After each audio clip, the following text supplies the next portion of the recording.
It was the dead of night when Captain Ibrahim Traoré's world collided with destiny.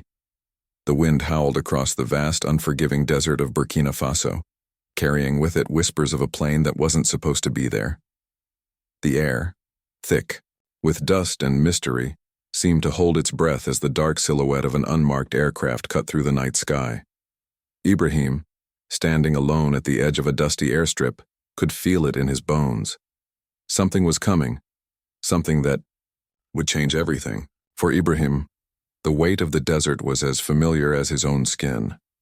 He had been hardened by it, weathered by the countless trials he had faced as a leader in a country ravaged by internal strife and external threats. His heart was a battleground, of its own, a mix of sorrow and rage born of witnessing his people suffer. But tonight was different. Tonight something else was at stake, something far larger than any battle he had ever fought before. Ibrahim's thoughts were interrupted by the crackling of his radio. "Sir, we've got a visual," the voice came, sharp and urgent. "The plane is confirmed. It's unmarked, unauthorized." Ibrahim's heart skipped a beat. The wind picked up, pushing the heat of the desert into his face. This wasn't just any ordinary flight. He had a gut feeling that tonight, fate had something entirely different in store for him. The massive silhouette of the C-130 Hercules aircraft came into view, descending slowly toward the runway. The sound of the engines roared louder, shaking the very ground beneath Ibrahim's boots. He watched with narrowed eyes, his hand instinctively resting on the hilt of his blade.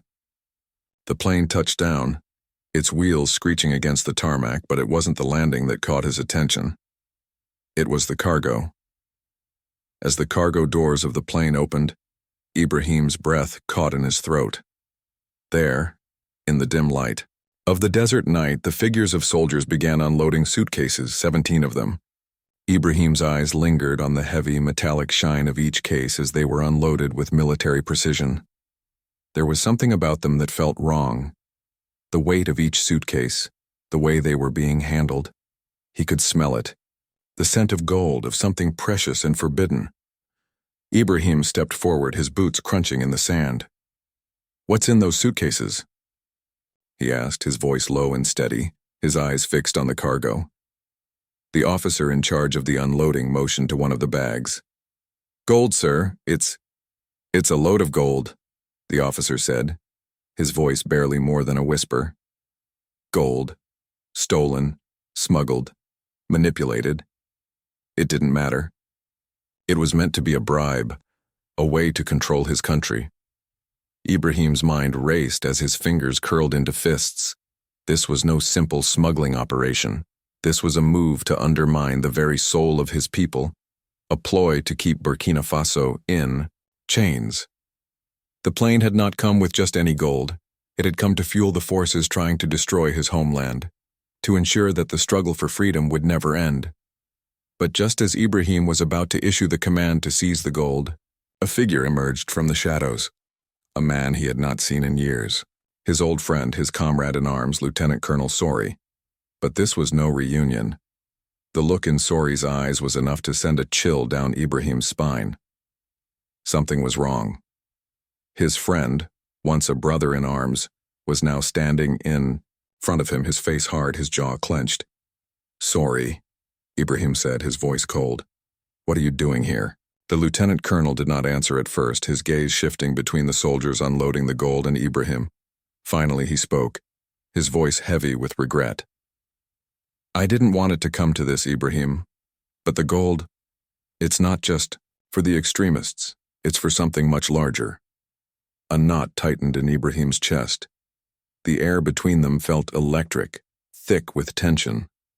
"What are you talking about?" he demanded. The lieutenant colonel took a step forward, lowering his voice. "There's more to this operation than you know. The gold. It's tied to a network that stretches beyond our borders.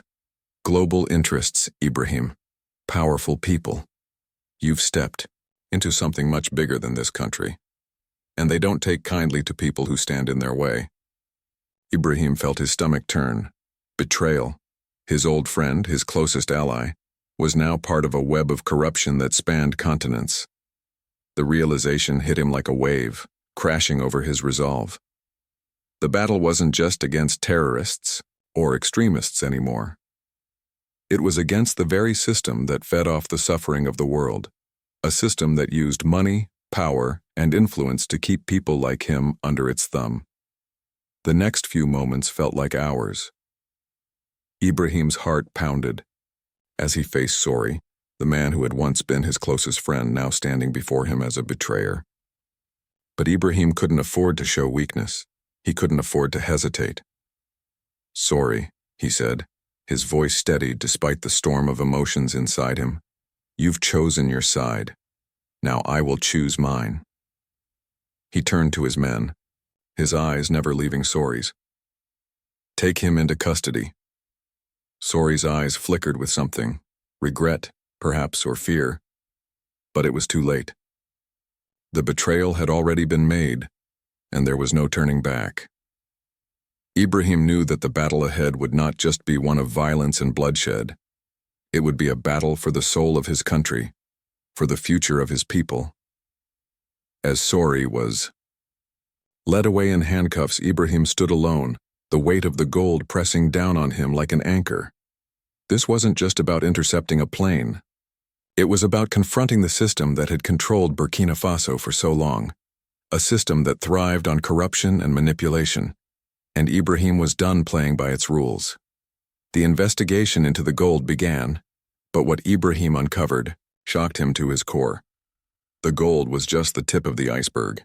Hidden behind it was a network of corruption that reached all the way to the highest levels of government, to global organizations, and wealthy elites who had used the country as a pawn in their schemes.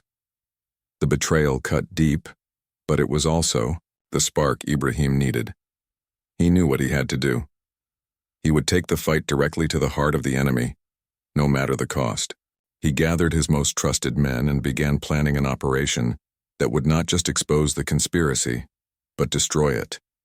They would strike fast, strike hard. This would not just be about stopping terrorists. This would be about taking back control, about showing the world that the people of Burkina Faso were not to be trifled with. As Ibrahim and his team stormed a heavily fortified compound in the heart of the desert, the stakes were higher than ever. The world watched as the operation unfolded, and when the dust finally settled, the truth was laid bare for all to see. The gold, the conspirators, and the network they had built, all of it was exposed. And Ibrahim had made sure that no one would ever forget what had happened. But the battle didn't end there. In the aftermath, Ibrahim found himself faced with the most difficult decision of his life.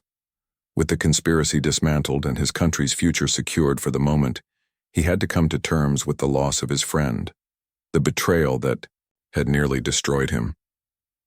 But even as he stood there alone in the desert, Ibrahim knew that the true cost of this victory wasn't the gold. It was the price of integrity. Months later, as Ibrahim stood once again on that same airstrip, the sun rising in the distance, he felt a quiet sense of peace. The desert winds still blew, but now they carried with them a sense of hope. The future of Burkina Faso was uncertain, but Ibrahim had done what needed to be done. He had chosen his side, and in doing so, he had given his people a fighting chance. The world might never fully understand the sacrifices made in the name of justice, but Ibrahim didn't need their understanding. He had his people's respect, and that was enough.